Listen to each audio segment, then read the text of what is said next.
একটা জাতির মেরুদণ্ড বলা হয় শিক্ষাকে। আমরা বাংলায় পড়েছি শিক্ষা জাতির মেরুদণ্ড। এখন মেরুদণ্ড যখন সোজা থাকবে, মানুষ সোজা হয়ে দাঁড়াইতে পারবে। কিছু মানুষ সোজা হয়ে দাঁড়াইতে পারে না, কারণ মেরুদণ্ড বাঁকা। আমরা তাদেরকে বলি কুজো।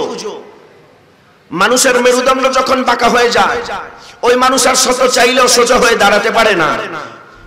নেপোলিয়ন বলেছিলেন, কোন জাতিকে ধ্বংস করতে হলে ওই জাতির শিক্ষা ব্যবস্থাকে ধ্বংস করে দাও। তো আমাদের এই উপমহাদেশে ব্রিটিশদের যুগ যুগ ধরে শাসন আর শোষণ, এই দুইয়ের সমন্বয় যে স্টিম রোলার আমাদের উপরে চলেছে, তখন থেকেই আমাদের গলার মধ্যে তারা দাসত্বের জিঞ্জির লাগানোর জন্য, আমাদের শিক্ষা ব্যবস্থাকে ধ্বংস করার জন্য তারা দিন ভর যে আপ্রাণ চেষ্টা করেছে, সেই তাদের রেখে যাওয়া কাজকে বর্তমানে এগিয়ে নেওয়ার জন্য একদল তাদের দোসর আমাদের ভিতরে থেকে আব্দুল্লাহ ইবনে উবাই ইবনে সালুলের ভূমিকায় বর্তমানে অবতীর্ণ হয়েছে। কথা বলেন ঠিক কিনা? আপনারা দেখছেন বর্তমানে ফিলিস্তিনের অবস্থা। আন্তর্জাতিক পরিমণ্ডলে যেই সাম্রাজ্যবাদ কায়েম করার চেষ্টা করা হচ্ছে, যে ষড়যন্ত্র করার চেষ্টা করা হচ্ছে, এইগুলো যদি এখনো পর্যন্ত আমরা না বুঝি, আমাদের আগত ভবিষ্যৎ প্রজন্ম এমন অন্ধকারে নিমজ্জিত হবে, ওখান থেকে তাদেরকে বাঁচাবার কোনো সুযোগ থাকবে না। আমরা, আপনি, আমি যতই চেষ্টা করি না কেন, আপনি দেখেন এই দেশের শিক্ষার হার বেড়েছে। স্বাধীনতার এই 53 বছর বয়স পেরিয়ে এই স্বাধীন সার্বভৌম বাংলা এখন চতুর্দিকে উন্নয়নের গণজোয়ারে ভাসছে বলে আমরা যতটা মনে করছি, আপনি আমাকে বুকে হাত দিয়ে বলেন, এই রাস্তাঘাট হওয়া, এই যা কিছু হওয়া, সামাজিক অবকাঠামো, এগুলো উন্নয়নের একটা পাঠ হতে পারে। বাট একটা জাতি যতক্ষণ পর্যন্ত স্বনির্ভরশীল, সুশিক্ষিত ভাবে সকলের সামনে গ্রহণযোগ্য অবস্থান তৈরি করতে না পারবে, ততক্ষণ পর্যন্ত একটি জাতি পরিপূর্ণভাবে উন্নয়নশীল জাতিতে রূপান্তরিত হতে পারবে। আপনারা জানেন বাংলাদেশের বহুল আলোচিত পদ্মা সেতু, নাম শোনেন নাই আপনারা? একটু কথা বলতে হবে বাবা। পদ্মা সেতুর নাম শুনছেন? আচ্ছা, পদ্মা সেতুর ইঞ্জিনিয়ার কারা ছিল জানেন? জাপানিজরা, কোরিয়ানরা, কানাডিয়ানরা, আমেরিকানরা, বিদেশিরা, ফরেনাররা ছিল পদ্মা সেতুর ইঞ্জিনিয়ার। আর মাটি কাটছে কারা বলেন তো দেখি? বাংলাদেশি বলেন কেন? আমরা। মাটি কাটছে কারা? বদলি দিছে কারা? পাথর ভাঙছি কারা? ইট মাথায় নিছি কারা? সিমেন্টের বস্তা টানছি কারা? তার মানে আমাদের দেশে পদ্মা সেতু হবে, আমাদের দেশে এমন যোগ্য ইঞ্জিনিয়ার নাই। যদি থাকতো ভারতে ইঞ্জিনিয়ার দিয়ে আমাদের পদ্মা সেতু বানাইতে হইতো না। মানেটা কি দাঁড়ালো? আমাদের উন্নয়ন হচ্ছে, আরেক দেশের প্রকৌশলী আসছে, আর গোলামি করছি আমরা নিজেরা। তার মানে আমার দেশের শিক্ষা এমন ইঞ্জিনিয়ার তৈরি করতে ব্যর্থ হয়েছে, যে ইঞ্জিনিয়ার পদ্মা সেতু বানাইতে পারে। কি বুঝলেন? আপনি আরো সহজ করে দেই, আপনি মধ্যপ্রাচ্যে চলেন আমার সাথে। আপনার আমার দেশের সবুজ পাসপোর্ট নিয়ে চলেন। আপনি বিদেশের মাটিতে পা দিয়ে প্রথম ইমিগ্রেশনে গেলে আপনার দেশের পাসপোর্টটা জমা দিলেই আপনি বুঝবেন আপনি পৃথিবীর কোন জায়গাতে বসবাস করছেন। আমাদের অবস্থা যে কতটা দুর্বল আপনি হারে হারে টের পাবেন। আপনি বলেন, আমার আপনার সন্তানকে শিক্ষার আলো থেকে দূরে রাখবার জন্য ফ্রি ফায়ার, পাবজির মতন যে গেমস দিয়ে আমাদের কোমলমতি শিশুদের জীবনকে নষ্ট করা হচ্ছে, বুকে হাত দিয়ে বলেন, যারা এই গেমস বানিয়েছে তাদের ছেলেরা কিন্তু এই গেমস খেলে না। যারা গেমস বানাইছে তাদের ছেলে মেয়েরা এই গেমস খেলে। আপনার ছেলে আমার মেয়ে, আমার মেয়ে আপনার ছেলে। কেন? তারা চায় গেমস আমরা বানাইয়া দিব, তোর ছেলে মেয়েরা খেলবে, লেখাপড়া থেকে দূরে থাকবে, শিক্ষার আলো থেকে বঞ্চিত হবে, ভবিষ্যতে গিয়ে মূর্খ হবে, মূর্খ হওয়ার পরে গোলাম হবে, আর লেখাপড়া করে আমার ছেলে মেয়েরা ওই রাজার চেয়ারে বসবে, তারা হবে কিং আর তোরা হবি গোলাম। আপনি বলেন বাংলাদেশে আমরা যে মুসলমান মেজরিটি বলে চিৎকার দেই, আমরা করতেটা পেরেছি কি? বাংলাদেশের কথাই যদি আমরা বলি, আমাদের চট্টগ্রামের মতো এত ওয়াজ মাহফিল তো সারা পৃথিবীতে হয় না। আপনারা বাংলাদেশ বলেন না, আমি সারা পৃথিবীর কথা বললাম। সারা পৃথিবীতে কোন জায়গায় বাংলাদেশের মতো এত পরিমাণ ওয়াজ মাহফিল, ওরস মাহফিল হয় না। আপনারা বলেন তো, আপনাদের কথা বাদ দিলাম, মঞ্চের ওলামায়ে কেরাম, মুরব্বীরা বলেন, আপনাদের জীবনে কোনোদিন ইহুদিদের কোনো ওয়াজ মাহফিল হইতে দেখছেন? একটাও দেখলেন না 50 বছরে ইহুদিদের সেমিনার, ইহুদিদের ওয়াজ মাহফিল। আর আমাদের প্রতিদিন 20টা 15টা 50টা করে প্রোগ্রাম হচ্ছে। মৌলিক জায়গাতে আমাদের কাজ কি? আর সারা পৃথিবীর 70% বিজনেস, এডুকেশন, ইন্টারনেট, তথ্য প্রযুক্তি, সামরিক ব্যবস্থাপনা সব তাদের হাতে। আমরা যেগুলো নিয়ে দৌড়াচ্ছি এগুলোর পেছনে তারা সময় ব্যয় করে না। যেই ভবিষ্যৎ পৃথিবীতে অদূর ভবিষ্যতে আসবে, অনাগত 50 বছর সামনে কি প্রয়োজন সেই ব্যবস্থা নিয়ে তারা বর্তমানে চিন্তা করার জন্য তাদের ব্রেনকে তারা ব্যবহার করছে। আর দাসত্বের শৃঙ্খলে আবদ্ধ হয়ে আমরা রয়েছি গোলামের মধ্যে নিমজ্জিত। না মানবে হুদাগিতে কুচব বাজার মিগর দম মজাতে आशिकी दारम मजाते आशिकी दारम पैदीदार में गर्दम सलातुनिया रसूल अल्लाह अलैकुम सलामुनिया बया जाना इनायत कुल तो मौला नायरू मेरा बया जाना इनायत कुल तो मौला नायरू मेरा गुलाम शम्स तबीरी जम कलंदर वार में गर्दम सलातुनिया रसूल अल्लाह अलैकुम सलामुनिया। সম্মানিত সুধী, শিক্ষার আলো আমাদের দরকার। বেকারত্ব, অশিক্ষার করালো গ্রাস থেকে যদি আমাদের প্রজন্মকে আমরা মুক্তি দিতে না পারি, আমাদের ভবিষ্যৎ বড় ভয়ঙ্কর। যেই কথা বলছিলাম, সারা পৃথিবীতে করোনা পূর্ববর্তী করোনা পরবর্তী সময় 60 to 70% education, business, multimedia, online, virtual, প্রযুক্তি, আর্মস, ওয়েপন্স, যা কিছু বলেন ইহুদিরা কন্ট্রোল করছে। অথচ আমরা মুসলিম প্রধান, আমাদের বাংলাদেশ সহ মধ্যপ্রাচ্য সহ তাদের কিছু পাঁচটা দালাল তাদেরকে দিনরাত জি হুজুর যদি বন্ধ করত, তারা যদি ঐক্যবদ্ধ হতে পারত, আজকের ওয়াইসি যদি তেল দেয়া বন্ধ করতে পারত, আজকের গাজাতে, আজকের ফিলিস্তিনে, আল আকসাতে শিশুদেরকে জীবন দিতে হতো না। দুর্বিষহ ভাবে মুসলমানদের এভাবে দিন শেষে পাখির মতন গুলি করে মরতে হতো না। কথা বলেন ঠিক কি না? ঘটনাটা কি হয়েছে জানেন? This is the geopolitics. Just 1 second, আপনারা একটু মনোযোগ দিয়ে বুঝেন। মনে করেন আমাদের নিজামী সাহেব হুজুর কিবলার কাছে তেল আছে, মধ্যপ্রাচ্যে কি আছে? अरब में, गल्फ में ऑयल है, तो उनके पास तेल नहीं है।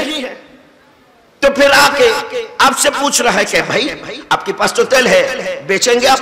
आओ एक सौदा करते हैं। क्या करें? मेरे पास डॉलर है, আমার কাছে আছে ডলার।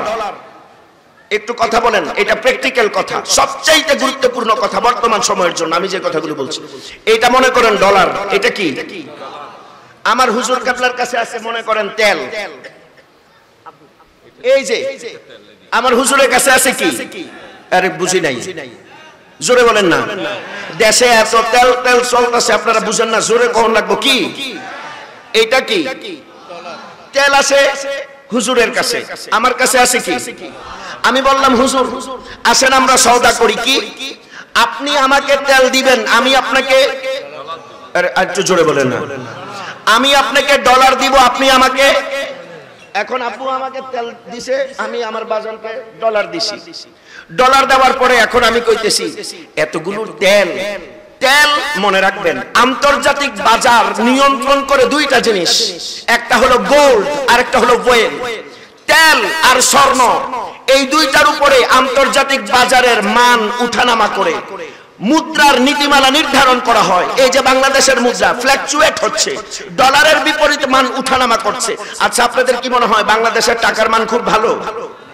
পৃথিবীতে থার্ড ক্লাস লেভেলের, থার্ড ওয়ার্ল্ড বলে তৃতীয় বিশ্বের মুদ্রার মধ্যে বাংলাদেশের তালিকা কয় নম্বরে গিয়ে আপনার একটু খবর নিয়ে দেখেন।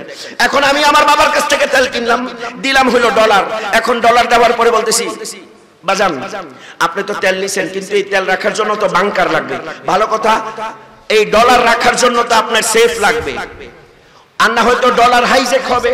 তো উনি বললেন কথা তো ঠিক, আমি এই ডলার এখন কেমনে রাখবো? अगर ओपन रहेंगे तो फिर डॉलर गुम हो जाएगा, कोई आके चुरा लेगा, कोई छीन लेगा, डाका डालेगा, हमसे अपना पैसा ले जाएगा, तो हम क्या करें?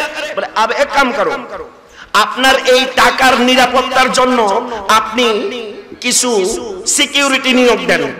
তো সিকিউরিটি কি খালি হাত পাও দিয়ে টাকা পাহারা দিবে নাকি কি লাগবে? অস্ত্র লাগবে, অস্ত্র। তো এখন আমি ওনার কাছে কি দিলাম? আর কথা কয় না রে, এগুলো ক্লাস হচ্ছে, তো মনোযোগ দিও। আমি আমার বাজানকে কি দিছিলাম? নিছিলাম কি?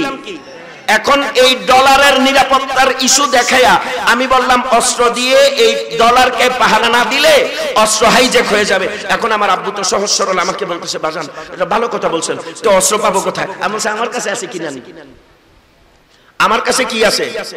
অস্ত্র আছে কিনা। আমার বাজান থেকে তেল নিলাম, দিছিলাম ডলার কার কাছে? এখন আমি বললাম অস্ত্র কিনেন, অস্ত্র কার কাছে? অস্ত্র দেওয়ার পরে আবার ডলার আমার হাতে, আমার ডলার আমার হাতে, তেলও আমার হাতে। আপনাকে যেটা দিছি এটা খাইতেও পারবেন না, এটার কোনো ব্যবহারও করতে পারবেন না। আপনারা কি বুঝতেছেন কি বলছি? এইবার আসেন, যেই অস্ত্র আমি আপনার কাছে বিক্রি করলাম, আপনি আমাকে বুকে হাত দিয়ে বলেন আমার কাছে সবচেয়ে লেটেস্ট যেই ওয়েপন ছিল, যে আর্মস ছিল, যে অস্ত্র ছিল, আমি কি এইটা দিছি ওনাকে? আরো 20 বছর আগে আমার সেনাবাহিনী যেটা ব্যবহার করা শেষ পরিত্যক্ত গোডাউনে পড়ে আছে, আমি ওনাকে নতুন দামে 2024 এর লেভেল লাগাই ওইটা বিক্রি করছি। এরপরে এখন অস্ত্র কেনার পর উনি বলতেছে আমি অস্ত্র তো বুঝি না, অস্ত্র চালাবো কেমনে? আমি বললাম আপনার সেনাবাহিনী আমার দেশে পাঠান, আমার সেনাবাহিনী আপনার সেনাবাহিনীর ট্রেনিং দিবে। এখন কি ট্রেনিং আমি সবচাইতে আমার চাইতে ভালো দিব, যাতে গিয়ে আপনি আমার মার দিতে পারেন? আমি এমন ট্রেনিং দিব যে আপনি 2 হাত দিয়ে মারলে আমি যেন 4 হাত পাও দিয়ে ধরতে পারি। কথা কোন ঠিক কিনা? আপনি না না না না না হুজুরকে দেন, আমাকে দেখতে দেন, আমার চা পানি কিছু লাগবে না। তো আমি হুজুরকে ট্রেনিং দিচ্ছি কোনটা? 20 বছর আগের অস্ত্র দিলাম। কবে? 20 বছর আগের। এর চাইতে মডেল লেটেস্টের অস্ত্র কিন্তু আবার আমার কাছে আছে, কারণ আমার ভয় আছে না, ওনার কাছে অস্ত্র দিছি, উনি যদি আমাকে অ্যাটাক করে আমি যেন আবার কি করতে পারি? প্রোটেক্ট করতে পারি। এই হচ্ছে আমাদের ইন্টারন্যাশনাল পলিসি, কিন্তু আমরা বুঝি না। আমরা বসে আছি সেই দাসত্বে। আমরা উন্নত মনে করি কি জানেন? আমার পাসপোর্টটা নিয়ে বাংলাদেশ পাড়ি দিয়া লিবিয়া যাইতে, লিবিয়া জাস্ট একটা রুট। এই কথাগুলো আমরা আমাদের সেমিনার গুলোতে বলি, আমাদের ওয়ার্কশপ গুলোতে বলি। আমরা কোথায় যাচ্ছি আপনি একবার চিন্তা করে দেখছেন? হাম কাহা যাকে ছোড়ে ইয়ার। আপনি বলেন লিবিয়া তো জাস্ট একটা রুট, আপনারা খবর পান না লিবিয়া থেকে ইউরোপের পথে যাওয়ার পথে যাত্রীবাহী নৌকা সাগরে নিমজ্জিত হয়ে 400 আরোহী নিখোঁজ। এরকম নিউজ আপনারা দেখেন নাই? আল্লাহর কসম, ওই জাহাজের মধ্যে 400 যাত্রী থাকলে 400 মুসলমান, 500 থাকলে 500 মুসলমান, 300 থাকলে 300 মুসলমান, 200 থাকলে 200 মুসলমান। ওখানে হিন্দু পাবেন না, খ্রিস্টান পাবেন না, ইহুদি পাবেন না, পাবেন মুসলমান। আর এই মুসলমান ইউরোপে গিয়ে ফুড ডেলিভারি দিবে, রাস্তা ঝাড়ু দিবে, চাকরগিরি করবে, আপনার বাড়িতে কাজ করবে, আর আপনার মাথার উপরে বসে আপনার গলার মধ্যে গোলামের জিঞ্জির লাগায়া প্রভুত্ব করবে ওই তারা। আমরা বুঝি না, কারণ আমাদের শিক্ষা দরকার নাই। আমাদের কি দরকার নাই? শিক্ষা দরকার নাই। আর তারাও চায় না যে আমরা শিক্ষিত হই, কারণ শিক্ষার আলো যার মধ্যে থাকে দাসত্বের জিঞ্জির তার গলাতে লাগানো যায় না। আমাদের সন্তান আমরা আর কবে বুঝবো? আর আমাদেরকে আরো বেশি এগুলোতে ইনভলভ রাখার জন্য কয়েকদিন পর পর আমাদের মধ্যে লাগাই দেওয়ার জন্য কয়েকদিন এই ফিতনা, কয়েকদিন আহলে হাদিস ফিতনা, এখন নতুন করে বের হয়েছে আহলে কোরআন ফিতনা। আপনারা কথা বলতে হবে, ঠিক না? আমি গত কয়েকদিন আগে বাংলাদেশের একটা জাতীয় টেলিভিশন চ্যানেল, আমি বলেই ফেলি, একটু আগে যে মাননীয় মন্ত্রী আপনাদের উদ্দেশ্যে বক্তব্য রেখেছেন, ওনার বাবার প্রতিষ্ঠিত একটা চ্যানেল আছে বিজয় টিভি। আমি বিজয় টিভির একটা রেকর্ডিং প্রোগ্রামে গেছিলাম। ওখানে যাওয়ার পরে এক ভদ্রলোকের সাথে আমার দেখা, উনি আহলুল কোরআন করে, উনি কোরআন ছাড়া বলে হুজুর কিচ্ছু মানা যাবে না। আমি বলি তো ভালো কথা রে ভাই, আল্লাহর কোরআন ছাড়া আপনি কিচ্ছু মানেন না, তো আমি এত বছর লেখাপড়া করেও তো আমি শুধু কোরআন মানতে পারলাম না, আপনি তো তাহলে আমার কাছ থেকে অনেক অ্যাডভান্স হয়ে গেছেন, তো তো ভালো কথা। তো কোরআন রমজান মাস চলতেছে, এই যে একটু আগে আমরা সবাই তারাবি পড়ছি, ইয়াসার নামাজ পড়ছি, আপনি নামাজ পড়ছেননি? কই নামাজ আবার না পড়ুন নি মিয়া, আমি মুসলমান না? আমি কইলাম মাশাআল্লাহ, তো নামাজ পড়ছেন কি দিয়া? নামাজ আবার কি দিয়া পড়বো? আমি আপনি যেহেতু আহলুল কোরআন, হাদিস আপনি মানেন না, তার মানে তো পুরো নামাজ আপনি কোরআন দিয়েই পড়ছেন, কথা কোন? আমি বলতো জি আমি অবশ্যই কোরআন দিয়ে পড়ছি। আমি কইলে নামাজ শুরু করছেন কি দিয়া? আল্লাহু আকবার দিয়া। আমি কি আল্লাহু আকবার কোরআনে কোথায় আসে বের করে? আল্লাহু আকবার কোরআনে কোথায় আসে বলেন? अभी नया फितना निकले हैं अहलुल कुरान नाम के, कोई हर नया फितना निकलते जा रहे हैं, लेकिन हम लोग इतना बेवफा हो गए आका, ना अहले बैत को मानने वाले हैं हम, ना हुजूर की किरदार को मानते हैं। आजकल की आपस में लड़ा के हमको पीछे छोड़ के जा रहा है बोलोगाज, लेकिन हम लोग की समझ में नहीं आ रहा है। ना हम वली अल्लाह की बात मानते हैं, ना असतिज़ाए किराम की बात मानते हैं। हम दिन ब दिन पीछे पड़ते जा रहे हैं, लेकिन हम नींद में है, बस सुकून की नींद। मेरा क्या कसूर है, मेरा क्या ख्याल है? अरे यार जिहाद तो फिलिस्तीन में चल रहा है, बम ब्लास्टिंग तो फिलिस्तीन में हो रहा है, अपना क्या ख्याल है? बस अपना तो जिंदगी है, खाओ पियो जियो, बस मस्ती करते रहो। আমি ওনাকে বললাম নামাজ শুরু করলেন কি দিয়া? বলে আল্লাহু আকবার। বলে আছে কোরআনের কোথাও? বলে নাই। কোথায় আছে আল্লাহু আকবার?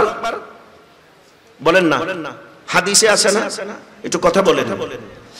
আল্লাহু আকবার বলার পরে সুবহানাকাল্লাহুম্মা বিহামদিকা ওয়া তাবারাকা ইসমুকা ওয়া তাআলা জাদ্দুকা ওয়া লা ইলাহা গায়রুক, কোরআনে আছে? আর কথা কর না, আছে কই? হাদিস। এরপরে বললেন আউযু বিল্লাহি মিনাশ শাইতানির রাজীম, কোরআনে আছে? হাদিসে আছে? বিসমিল্লাহটা কোরআনে আছে, ইন্নাহু মিন সুলাইমান ওয়া ইন্নাহু বিসমিল্লাহির রহমানির রহিম। আলহামদুলিল্লাহ পড়লেন, কোরআনে আছে। এরপরে সূরা মিলাইলেন, কোরআনে আছে। বলে রুকুতে গেলেন, আল্লাহু আকবার, কোরআনে নাই। তাসবিহ পড়লেন, সুবহানা রাব্বিয়াল আযীম, কোরআনে নাই, হাদিসে আছে। সামি আল্লাহু লিমান হামিদা, কোরআনে নাই, হাদিসে আছে। রব্বানা লাকাল হামদ ওয়া ফি রিওয়ায়াতিন রব্বানা ওয়া লাকাল হামদ, যেইটাই বলেন হাদিসে আছে, কোরআনে নাই। সিজদার মধ্যে গিয়ে সুবহানা রাব্বিয়াল আলা বললেন, কোরআনের মধ্যে নাই, হাদিসের মধ্যে আছে। তাশাহুদ কোরআনে নাই, হাদিসে আছে। দরুদ শরীফ কোরআনে নাই, হাদিসে আছে। দোয়ায়ে মাসুরা কোরআনে নাই, হাদিসে আছে। দোয়ায়ে কুনুত কোরআনে নাই, হাদিসে আছে। আসসালামু আলাইকুম ওয়া রাহমাতুল্লাহ বলে নামাজের সালাম ফিরায়ে নামাজ শেষ করলেন, কোরআনের মধ্যে নাই, আছে হাদিসে। তো ভাইজান আপনি এতডি হাদিস দিয়া নামাজ পড়া কোন হাদিস মানেন না, তাইলে কেমনে হবে? হয় আপনি হাদিস বাদ দেন, না হয়তো আপনার নামাজ বাদ দেন। अब ये काम करो, या आपका नमाज छोड़ो या आपका हदीस छोड़ो, क्या करे आप? এখন তো কইতেছে এমনি তো চিন্তা করি না, তো চিন্তা না করে ফাও পেশাল পাল্লা লাভ হইব? আপনি সমাজের মধ্যে ফিতনা লাগাচ্ছেন। এই যে দেখেন অবিবেচকের মতন কাজ করে আমাদের সমাজের মধ্যে ফিতনা লাগাচ্ছে একদল মুনাফিক, আর আমরা এগুলি নিয়ে সারা দিন বাড়াবাড়ি ফেসবুকের মধ্যে পরস্পর গুতাগুতি করি। ওইদিকে ইহুদিরা ফিলিস্তিন শেষ করে ফেলছে, ইয়ামান শেষ করে ফেলছে, আর আমাদের বড় হুজুররা তো মাশাআল্লাহ রমজান মাস সারা দিন আরাম করে সন্ধ্যা হইলে ইফতারির জন্য খাবসা আস্ত উট নিয়ে বৈশা ভূমধ্য সাগরে আরামের তারা ব্যস্ত, কারণ তাদের এত সময় নাই। মুসলমান বাঁচলো কি মরলো তাতে তাদের কিছু যায় আসে না। আর এইদিকে দাসত্বের জিনজির, গোলামের জিনজির নিয়ে আমরা শত শত বছরের পর, আপনি দেখেন সৌদি আরবে হামলা হয় না। এখন কথা বললে তা ইন্টারন্যাশনাল পলিটিক্সের কথা আপনারা বলবেন, বলেন আমাদের সাথে বসাল, টেবিল টকে বসেন। কারণ আমরা গরিবরা, আল্লাহর মেহেরবানি আমরা একেবারে মিসকিন হতে পারি, কিন্তু আপনারা যদি আমাদেরকে চ্যালেঞ্জ করেন রাষ্ট্রনীতি নিয়ে, আপনার পলিটিক্যাল সায়েন্স দিয়ে আপনি বসবেন, সারা পৃথিবীর সকল বিগ পলিটিশিয়ানদের হিস্টোরি নিয়ে আপনি বসবেন, আমি মাত্র ফারুক আজমের 10টা বছর নিয়ে বসবো। দেখি আমার ফারুক আজমের সামনে পৃথিবীর কোন সমরনায়ক, পৃথিবীর কোন রাষ্ট্রনেতা আমার ফারুক আজমের 10 বছরের সামনে টিকতে পারে কি? কথা বলেন না কেন? আপনি অর্থনীতি নিয়ে বলবেন, মডার্ন ইসলামিক ফাইন্যান্স নিয়ে বলবেন, অনলি জেনারেল ফাইন্যান্স নিয়ে বলবেন, মার্কেটিং নিয়ে বলবেন, ইকোনমি নিয়ে বলবেন। আসেন, আমার সিদ্দিক আকবরের মাত্র 2 বছর 6 মাস 10 দিন আমার সিদ্দিক আকবর যাকাত ব্যবস্থায় ঐতিহাসিক পরিবর্তন এনেছিলেন অর্থনীতির উপরে। পৃথিবীর কোন অর্থনীতিবিদ আমার সিদ্দিক আকবরের মাত্র 2 বছরের সামনে টিকতে পারবে? এবার আপনি আমাকে বলবেন সমরনীতির কথা। এত বড় বড় বিশ্ব হয়েছে, পৃথিবী দেখেছে হালাকু খানকে, পৃথিবী দেখেছে চেঙ্গিস খানকে, পৃথিবী দেখেছে অমুককে, পৃথিবী দেখেছে তমুককে, পৃথিবী দেখেছে তাতারিদেরকে, পৃথিবী দেখেছে মঙ্গোলিয়ানদেরকে, পৃথিবী দেখেছে চেঙ্গিসদেরকে, পৃথিবী দেখেছে নাইট টেম্পলারদেরকে, পৃথিবী দেখেছে ওই আলকুদসের বিরোধিতা করা ওই খ্রিস্টানদেরকে, পৃথিবী দেখেছে ওই রোমানদেরকে, ক্যাথলিক ওই বর্বরদেরকে। আপনি বলবেন সমরনীতির কথা, আমি বলবো আমার মাওলা আলীর সামনে বসেন, হযরতে খালিদ ইবনুল ওয়ালিদের মাত্র 5 বছরের সমরনীতির সামনে সারা পৃথিবীর সমরনীতি টিকতে পারবে? বলেন না, টিকতে পারবে?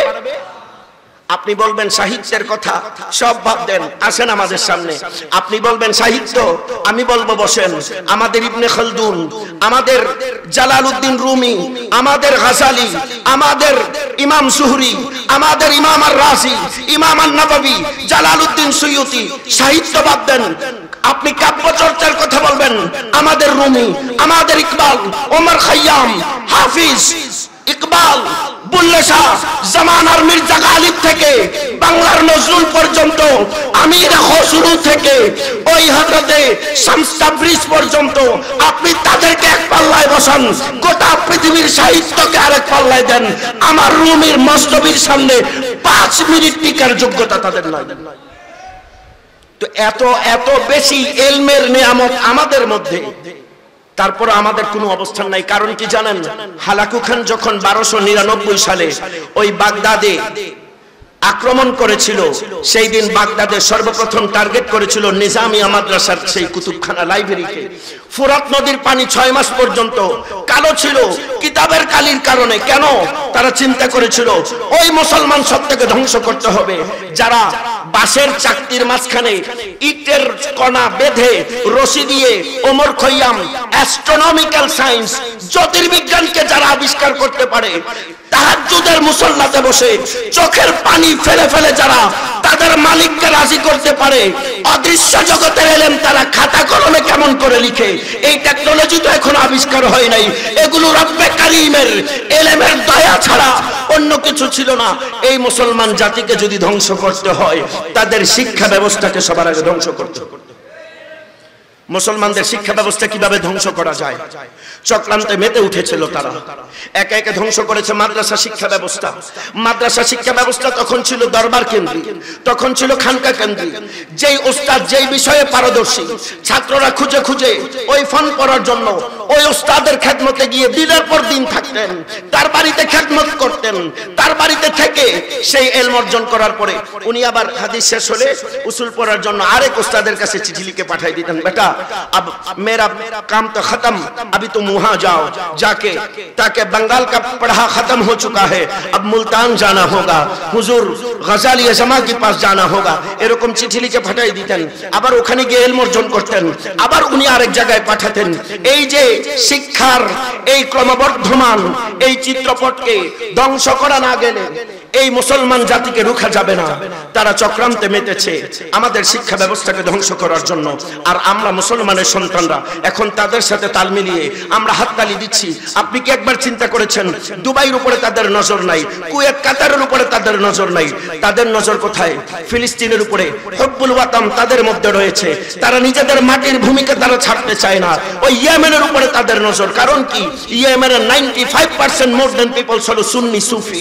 সুফিজমকে যদি ধ্বংস করা যায়, তাসাউফকে যদি ধ্বংস করা যায়, ইলমুল ওয়ারাসাত বিলায়াত রুইয়াত ইলাহিকে যদি ধ্বংস করা যায়, খাউফে খাশিয়াত ইলাহি যদি ধ্বংস করা যায়, মুসলমানদের মধ্যকার ইলমে বিলায়াতকে যদি ধ্বংস করা যায়, মুসলমানকে দমন করা সহজ হবে। এই জন্য তাদের নজর ফিলিস্তিনে, এই জন্য তাদের নজর হলো ইয়েমেনে। যেখানে তাসাউফের চর্চা নাই সেই দিকে তাদের কোনো খেয়াল নাই। আপনি বাংলাদেশের কথা চিন্তা করেন। এবার আসেন আমাদের বাংলাদেশে শিক্ষা ব্যবস্থা মাদ্রাসা কারিকুলাম 1200 খ্রিস্টাব্দের সময়কালে শুরু হয়েছে।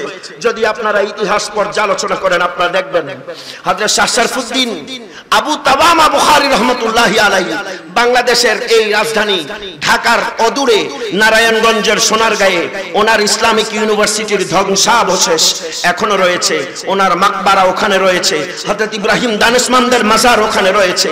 সেখানে ইলমের চর্চা হতো, সুদূর হিন্দুস্তান থেকে এসে এখানে পড়িয়েছেন।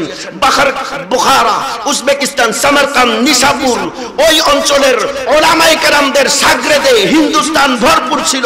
অথচ সেই ইলমের চর্চা না থাকার কারণে আজকে মুসলমান নাকি কথায় কথায় দলিলই খুঁজে পায় না। এই কথাগুলোর বাস্তবতা আমরা বুঝবো তো বুঝবো কবে?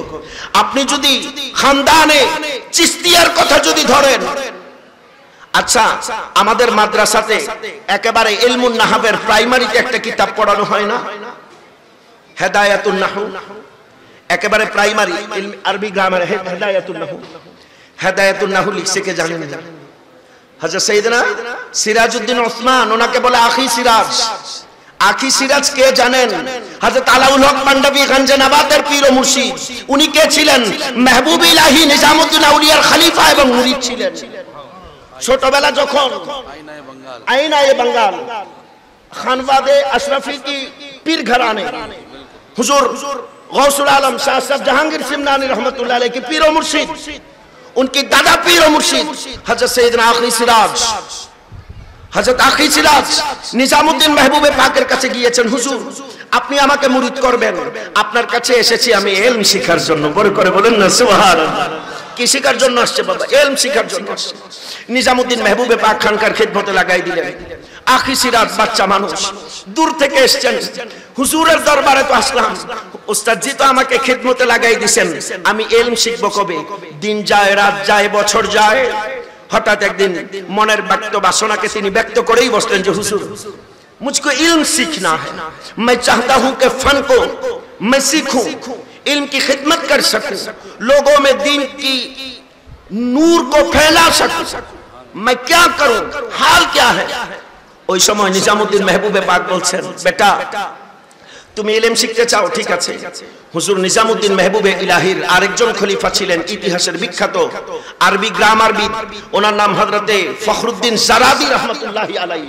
ওনার কাছে দিয়েছেন, বেটা তুমি ফখরুদ্দিন জারাদির কাছে গ্রামার শিখো, আরবি শিখো, ফান শিখো, নাহব সরফ শিখো, দেখেন কেমন উস্তাদ কেমন শাগরিদ। হযরত ফখরুদ্দিন জারাদি হযরত আখি সিরাজকে ইলমু সরফ পড়াইতে গিয়ে একটা কিতাব লিখে ফেলেছেন, এটাকে বলা হয় সরফে জারাদি। এটা কি বলে? সরফে জারাদি। একটা গোটা কিতাব লিখে ফেলেছেন ছাত্রকে পড়াইতে গিয়ে। পড়াইতে পড়াইতে বলছেন 6 মাসের মধ্যে আমি আখি সিরাজকে ইলমুন নাহব, ইলমুস সরফ, মিজান, মুনসাইফ, জুমাল, তাতিম্মা, খোলাসা এত বড় পণ্ডিত বানাবো, তার সামনে দ্বিতীয় আর কেউ থাকবে না। ঠিক তাই হয়েছে। महबूबे पाकेर कदमे एने दिएছেন, हुजूर आपके शागिर्द को मैंने तैयार करके लाए, बेटा क्या सीख के आए हो, क्या सिखाया फखरुद्दीन ने? हजरत आखी सिराज की করছেন জানেন? महबूबे पाकेर सामने उस्ताদের খেদমতকে পেশ করার জন্য গোটা কিতাব লিখে ফেলেছেন, এটার নাম হেদায়াতুন নাহু। যেই কিতাব কওমি আলিয়া সব জায়গায় পড়ায়, যেই কিতাব না পড়লে আলেম আলেম হয় না, ওই কিতাব দেখেন চিশতি ঘরানার ফয়েজ দিয়ে এসেছে কিতাব। অথচ আমরা লেখককেও চিনি না, মুসান্নফকেও চিনি না, ফয়েজ তো অনেক দূর কি বাত। বাবা উপমহাদেশে সরকার নিজামউদ্দিন মেহবুবে পাকের কথা যদি বলেন, বাদায়ুন শরীফ থেকে পাকপাতাল গিয়েছেন বাবা ফরিদউদ্দিন মাসউদ গঞ্জে শকরের কাছে, বাকায়দা ইলম শিখেছেন, ইলমুল কালাম, ইলমুল বয়ান, ফলসফা, মানতিক, ফাসাহাত, বালাগাত, উসুল, হাদিস সব শিকার পড়ে মাসউদ গঞ্জে শকর বাবা फरीदुद्दीन मारूफ निये बसेছেন निजामुद्दीन के, मैं फख्र कर सकूं मेरा निजामुद्दीन को लेकर, इतने इल्म मैंने सिखाया। बेटा ये हदीस बताओ, हदीस की रावी कौन है ये बताओ, मसाला क्या क्या निकली है ये बताओ, हदीस की रोशनी से कुरान को लेके आओ, कुरान के ये तफसीर क्या है, ये मजमून क्या है, ये मफहूम क्या है, कौन नासिख है, क्या मनसूख है, शान नुज़ूल क्या है, असबाब नुज़ूल क्या है, सारे इल्म बताने की बात। अब आई बारी, बेटा आओ, अब इल्म शरीयत का जो रोशनी तुम में चले गए, आप बारी आए मौलाए कायनात मौला अली शेर खुदा की वलायत की ताज भी तुम्हें पहना दूंगा। ताकि तुम इल्म शरीयत का भी खिदमत कर सकोगे और इल्म वलायत का भी वारिस बन सकोगे। এইভাবে এসেছে। আর আজকে জাহালত, মূর্খতা, অজ্ঞতা আমাদেরকে এমন ভাবে ভূতের মতন, অক্টোপাসের মতন চেপে ধরেছে, আমাদেরকে আষ্টে পৃষ্ঠে আমরা এখন না ঢুকতে পারছি না বেরোতে পারছি। আমার এই বিষয়ের উপরে হুজুর আল্লামা আসিসুল হক আল কাদেরী রাহমাতুল্লাহ আলাইহি নাকি কিতাব লিখেছেন। সুবহানাল্লাহ, আল্লাহু আকবার। আমরা কোথায় আছি? আমাদের অবস্থান কোথায়? আপনি গৌসে বাগদাদ থেকে শুরু করেন, হুজুর গরিব নওয়াজ থেকে শুরু করেন, সাহেবে কাশফুল মাহজুব হুজুর দাতাগঞ্জ বখশ লাহোরী আলী হুজুবিরি থেকে শুরু করেন, ইতিহাসের যত বড় বড় সুফি ছিলেন, তত বড় আলেম ছিলেন, আজকে ইলম একদিকে চলে গিয়েছে, তাসাউফের নামে ভণ্ডামি আরেক দিকে চলে গিয়েছে। দুইটা দুই মেরুতে যাবার কারণে ইলম একদিকে প্রশ্নবিদ্ধ হচ্ছে, তাসাউফ আরেক দিকে প্রশ্নবিদ্ধ হচ্ছে। আসলে বিষয়টা এরকম ছিল না। আসলে বিষয়টা ছিল ইলম যেই ভাতের, যেই প্লেটের ভাত, বেলায়েত হলো ওই প্লেটের দুধ। দুধ আর ভাত সমন্বিত হয়ে খাদ্য হয়েছিল, কিন্তু দুধ আর ভাত আলাদা হয়ে যাওয়াতে কেউ শুকনো ভাত খেতে পারছে না, কেউ খালি দুধ খেতে পারছে না। অবস্থা হয়ে গেছে এখন এরকম। এই জন্য আমি প্রায় সময়, আপনারা একটা শব্দ বলেন বাংলাদেশে, ভণ্ড পীর। কথা কন, কি পীর? আরো জোরে কন, কষ্ট হচ্ছে আপনাদের। আমি শেষ করে দিব ইনশাআল্লাহ, খুব তাড়াতাড়ি শেষ করছি। কি পীর? আমি খুব শক্তভাবে বলেছি, ভণ্ড পীর একটা যৌগিক শব্দ, ভণ্ড যোগ শব্দ। বাংলা অভিধানিক ভাবে আপনারা যদি বিশ্লেষণ করেন, দুইটা শব্দকে কখনো এক করবেন না। ভণ্ড ভণ্ড, পীর পীর। পীর কখনো ভণ্ড হতে পারে না, ভণ্ড কখনো পীর হতে পারে না। ভণ্ড পীর কখনো বলবেন না যেটা ভণ্ড ওটা আপাদমস্তক ভণ্ড হবে, আর যিনি পীর হবেন তিনি সচ্চা পীর হবেন। পীর কোনোদিন ভণ্ড হতে পারে না, ভণ্ড কোনোদিন পীর হতে পারে না।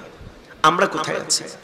রুমের দিকে তাকান। আমি একটু আগে বলছিলাম, বায়া জানা ইনায়েত কুনতু মাওলা না ইয়ে রুমিরা গোলামে শামসে তাবরিজম কলন্দর ওয়ারিমি গরম।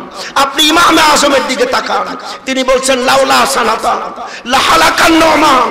তিনি ওনার উস্তাদ ইকরামি ইমামে জাফর আস-সাদিকের খেদমতে নিজেকে এমন ভাবে কুরবান করে দিয়েছেন, মাওলায়ে কায়নাতের নাসরান ওই ইলমের নূরকে তিনি সিনাতে ধারণ করেছেন। এই জন্য আমার মুস্তাফা তার বহু বছর আগে বলেছিলেন, আমার উম্মতের নোমান যদি তার জামানায় ইলম সুরাইয়াতে লুকায়, ওখান থেকে বের করে ইলমকে সিনাতে রাখতে পারবে। আর ওই মাসলাকের মাযহাবের মুকাল্লিদ হয়ে আজকে আমরা এমন কর্মকাণ্ডে ব্যস্ত, আল্লাহর কসম ইমামে আজম যদি আজকে দুনিয়াতে থাকতেন, আমাদেরকে নিয়ে তিনি লজ্জাবোধ করতেন। আজকে হুজুর গৌসুল আজম দস্তগীর যদি বা হায়াতে জিন্দেগিতে থাকতেন, আমাদের কর্মকাণ্ড তরিকায়ে কাদেরের নামে আমরা যা করে বেড়াচ্ছি, আমাদেরকে তিনি লানত দিতেন।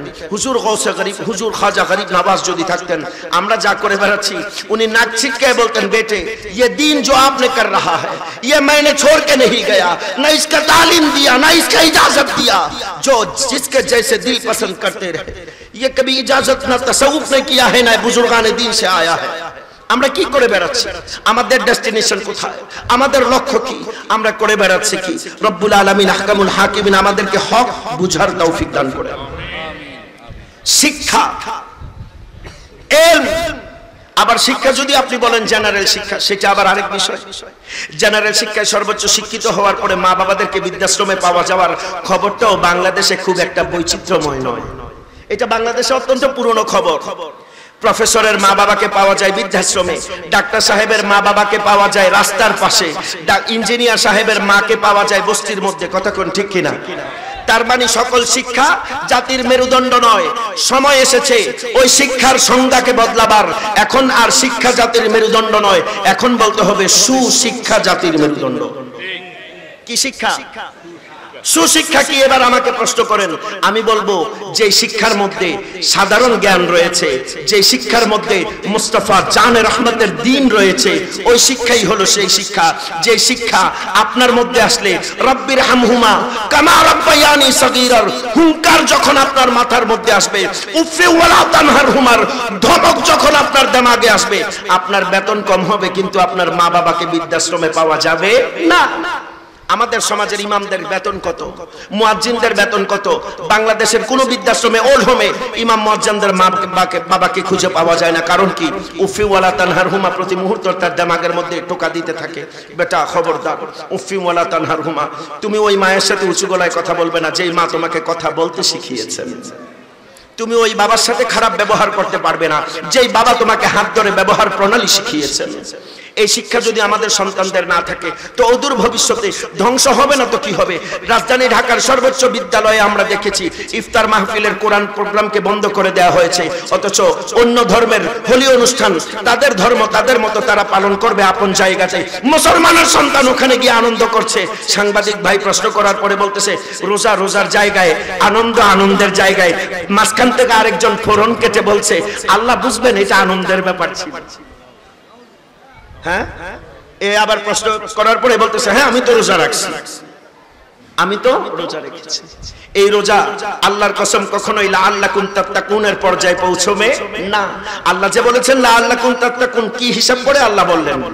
আল্লাহ কি আপনার এই নাটক দেখার জন্য, আপনার এই ইসলাম নিয়ে, আপনার মন মতন ইবাদত নিয়ে যা মনে চাই তাই করবেন? আর আমাদের দেশে তো মাশাআল্লাহ নাপিত মৌলবীদের অভাব নাই। সবে বরাত রোজা আসলেই যেন তাদের হুমরি খেয়ে পড়ে আমাদের মুসলমান ভাই বোনদেরকে বিভ্রান্ত করার জন্য কেসি নিয়ে ইবাদত কাটা শুরু করে দেয়। 8 টাকা তার 20 টাকাতে লাফালাফি, এই 8 টাকা তার 20 টাকা নিয়ে সারাদিন লাফালাফি করছে, রাত্রে গেলে এদেরকে আপনি মসজিদেও খুঁজে পাবেন না। তুমি যে সারাদিন লাফালাফি করলা অন্তত নামাজে তো তুমি আসো রে ভাই, এরা আপনি নামাজের কাতারে খুঁজে পাবেন না। কিন্তু ফেসবুকের মধ্যে ঢুকলে দেখবেন মাশাআল্লাহ মুফতিয়ানে কেরামের কোনো অভাব নাই, অথচ জামিয়া গৌসিয়া মুঈনিয়া বহুমুখী কামিল মাদ্রাসায় দারুল ইফতাতে উস্তাদ খুঁজে পাওয়া বড় দুষ্কর। আমরা এমন হতভাগ্য জাতিতে পরিণত হয়েছি, না আমরা এখন মুরব্বী মানি, না এখন বুজুর্গ মানি, সবাই সবার জায়গাতে এখন সব স্বতন্ত্র প্রার্থী, সবাই সবার জায়গাতে এখন সব স্বতন্ত্র। ওস্তাদ মুরব্বী মানার প্রবণতাই যেন নাই। থাকবে কোত্থেকে? এলেমের নূর থাকলে না হবে। এক হুজুরকে বলছি হুজুর আপনার কামিলের ইলমে হাদিসের সনদটা দিয়ে, উনি আমাকে কামিল হাদিসের সার্টিফিকেট পাঠাইছে। আমরা সার্টিফিকেট এক জিনিস, সনদ আরেক জিনিস। মনে রাখবেন ইমামে আজম রাদিয়াল্লাহু তাআলা আনহু ফিকহে হানাফির, আমাদের ফিকহে হানাফির দুইটা সনদ আছে, একটা মাওলা আলীউল মুর্তাদা থেকে, একটা হযরত আব্দুল্লাহ ইবনে মাসউদ রাদিয়াল্লাহু তাআলা আনহু থেকে। ফিকহে হানাফির দুইটা সনদ। সনদ ছাড়া ইমামে আজম কোন মাসআলাও তার ছাত্রদের সামনে তিনি বয়ান করেন নাই। সেখানে আপনি হাদিসের আলোচনা করেন, আপনি হাদিসের কিতাবের সম্পর্কে আপনি জানেন না, আপনি বাংলা অনুবাদ করে মানুষকে হাদিস পড়ায় আপনি বিভ্রান্ত করে বেড়াচ্ছেন। তো মানুষ বিভ্রান্ত হচ্ছে, দিন শেষে মুসলমান দগ্ধ হচ্ছে। আর ওইদিকে আমাদের উস্তাদরা কি করতেছে?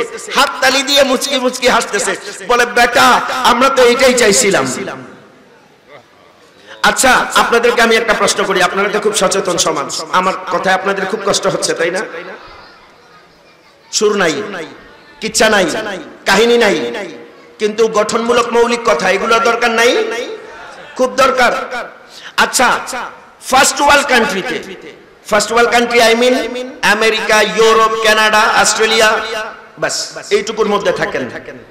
ওই সমস্ত দেশে গার্মেন্টস এর মধ্যে কোন দেশের গার্মেন্টস পণ্য সবচাইতে সেরা আপনারা কি জানেন?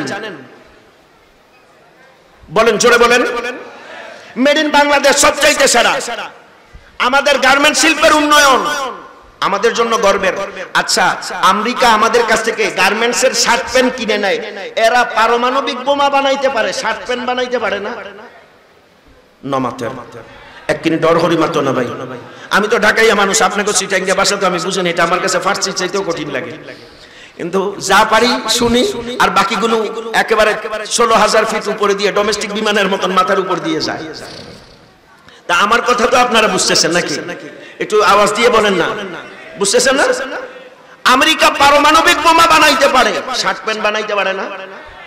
তো বানায় না কেন? এই শার্ট প্যান্ট বানাবে না, এর এত সময় নাই।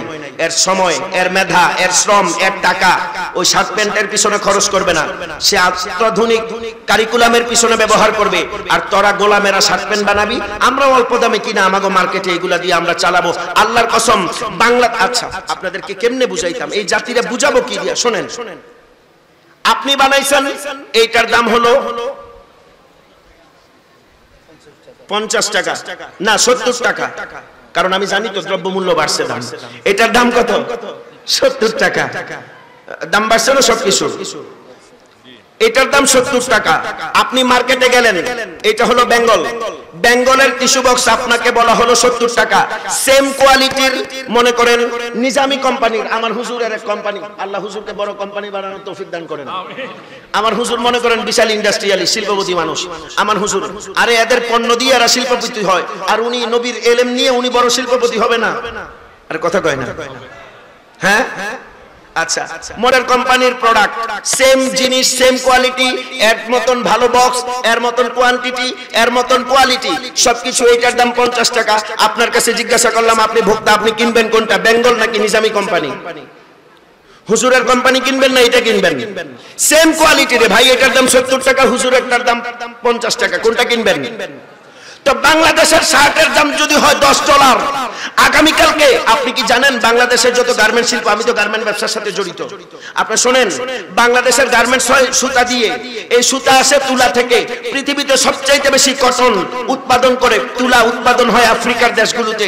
বাংলাদেশের বড় বড় বিজনেস টাইকুন যারা আফ্রিকাতে গিয়ে ক্ষেতের পর ক্ষেত, জমির পরে জমি কিনে তারা ওইখানে তুলা বানায়, তুলা থেকে সুতা বানায়, জাহাজে করে বাংলাদেশে আনে, স্পিনিং মিলে সুতা বানায়, টেক্সটাইল মিলে কাপড় বানায়, গার্মেন্টসে গিয়ে পণ্য বানায়, আমেরিকার বায়ারদের কাছে তারা বিক্রি করে। আপনি মনে করেন আগামীকালকে যদি আফ্রিকার কোন কোম্পানি আপনার বাংলাদেশের $10 মূল্যের শার্ট যদি সেম কোয়ালিটিতে $8 বিক্রি করে, কারটা কিনবে? কারটা কিনবে? জোরে কোন? আর আপনার কথা কোন না, আপনাদেরকে রোজায় ধরছে ভালো করে আসবে তো, জোরে কোন, কয় ডলারেরটা কিনবে? $10 তো আমরা যদি বাংলাদেশের গার্মেন্ট শিল্প দিয়ে মনে করি আমরা আগায় যাব, এইটা আমাদেরকে চোখে ধুলা দেওয়া হচ্ছে। 10 বছর পরে পৃথিবীর আরেকটা দেশকে তারা তৈরি করে, আমরা যদি তখন আবার বড় গলায় কথা বলি, এক রাতের মধ্যে আমাদেরকে ধ্বংস করার জন্য গার্মেন্ট শিল্পকে ধ্বংস করে দিলেই তো আমরা শেষ। আমরা বুঝি না কেন? আপনারা বসে আছেন বাংলাদেশে, চট্টগ্রামে বসে আছেন, আপনারা এই হুজুরের বিরুদ্ধে ফতোয়া দিচ্ছেন। আমাদের লজ্জা হওয়া উচিত। পৃথিবী কোথায় চলে যাচ্ছে আর আমরা কি নিয়ে ফতোয়াবাজি পড়ে আছি? আমরা কোথায় পড়ে আছি? দুনিয়া কোথায় চলে যাচ্ছে? আমরা কোথায় পড়ে আছি রে বাপ? আমাদের দেশ কোথায় পড়ে আছে আপনি দেখেন। আর আমাদের দোস্ত যাদেরকে বলেন আল্লাহ 1400 বছর আগে, এদেরকে বলছেন আদুবুম মুবিন। আপনি যাদের কাঁধে হাত দিয়ে ছবি তুলতে পছন্দ করেন, যাদের পাশের চেয়ারে বসলে নিজেকে ধন্য মনে করেন, আল্লাহ 1000 বছর আগে এদেরকে আদুবুম মুবিন বলছে। আমাদের কাছ থেকে ইলিশ নেওয়ার পরে আমাদের পেঁয়াজ বন্ধ করে দেয়। হ্যাঁ, আমাদের ইলিশটা, এরকম বন্ধু থাকলে শত্রু লাগে না, এরকম বন্ধু থাকলে কি লাগে না? আরে কথা বল না।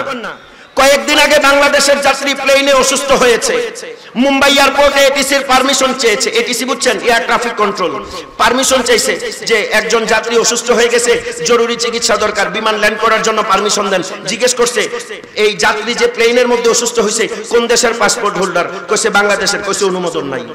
আমাদের দোস্ত লাগে, দোস্তর অনুমোদন দেয় নাই আমাদেরকে, মরে যাক।